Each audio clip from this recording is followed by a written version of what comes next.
Welcome to Lost in Revision. All of our content is public domain, literature, fairy tales, and folklore. We are here to celebrate the original stories, not just read the modern sanitized versions. We post short segments of stories daily and monthly full episodes where we read and discuss popular classics. Come and find us on Patreon to listen to the full chapters early and without interruption. Our goal is to at least break even to cover our expenses, so any support that you can offer to help us reach that goal helps keep this podcast going and you entertained. All of our music is by Nathan Hubble and is used with his permission. Thanks, and enjoy the show. Chapter 5. The Rescue of the Tin Woodman. Part 1. When Dorothy awoke, the sun was shining through the trees, and Toto had been out chasing birds around him and squirrels. She sat up and looked around her. There was the Scarecrow, still standing patiently in his corner, waiting for her. "We must go and search for water," she said to him. "Why do you want water?" he asked. "To wash my face clean after the dust of the road, and to drink, so the dry bread will not stick in my throat." "It must be inconvenient to be made of flesh," said the Scarecrow thoughtfully, "for you must sleep and eat and drink. However, you have brains, and it is worth a lot of bother to be able to think properly." They left the cottage and walked through the trees until they found a little spring of clear water, where Dorothy drank and bathed and ate her breakfast. She saw there was not much bread left in the basket, and the girl was thankful the Scarecrow did not have to eat anything, for there was scarcely enough for herself and Toto for the day. When she had finished her meal and was about to go back to the road of yellow brick, she was startled to hear a deep groan nearby. "What was that?" she asked timidly. "I cannot imagine," replied the Scarecrow, "but we can go and see." Just then another groan reached their ears, and the sound seemed to come from behind them. They turned and walked through the forest a few steps, when Dorothy discovered something shining in a ray of sunshine that fell between the trees. She ran to the place, and then stopped short with a little cry of surprise.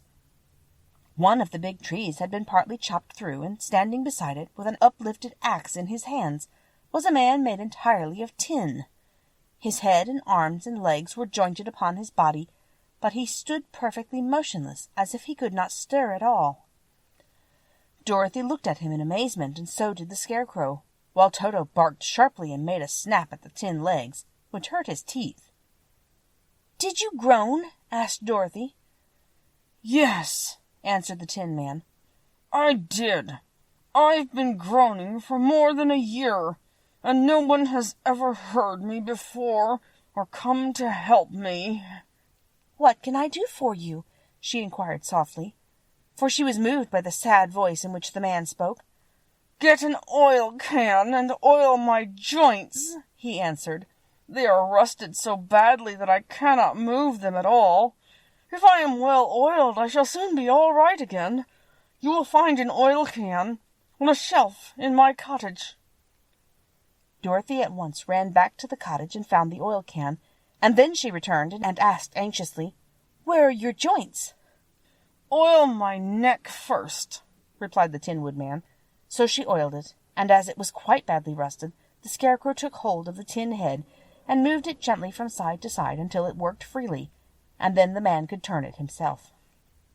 "Now oil the joints in my arms," he said, and Dorothy oiled them, and the Scarecrow bent them carefully until they were quite free from the rust and as good as new. The Tin Woodman gave a sigh of satisfaction and lowered his axe, which he leaned against the tree. "That is a great comfort," he said. "I have been holding that axe in the air ever since I rusted, and I'm glad to be able to put it down at last. Now if you will oil the joints of my legs, I shall be all right once more." So they oiled his legs until he could move them freely, and he thanked them again and again for his release, for he seemed a very polite creature and very grateful.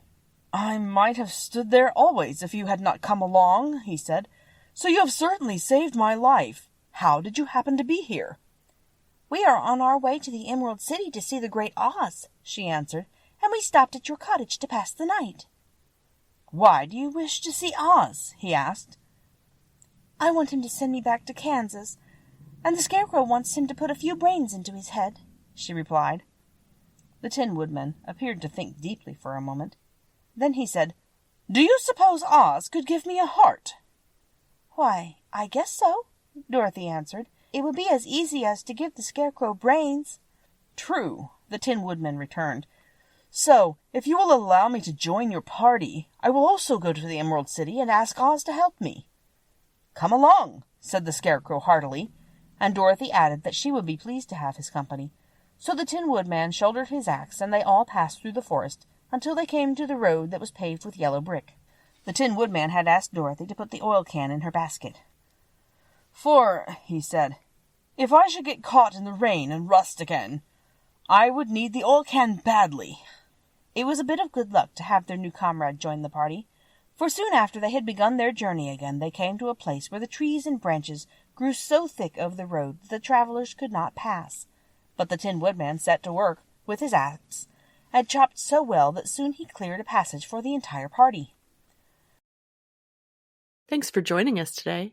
Check us out on Patreon. The Storytime level is only $3, and you can help us meet our small goal of breaking even and covering our expenses. Your support helps pay for all of the things that podcasting requires, and helps keep this show alive and growing. If you can't afford to support us financially, go give us a good review, subscribe or follow, and share with your friends and family. Feel free to fact-check us and offer suggestions to make our show better for you. You can also send us an email at lostinrevisionpodcast@gmail.com. There's a lot more waiting for us all at the end of the road.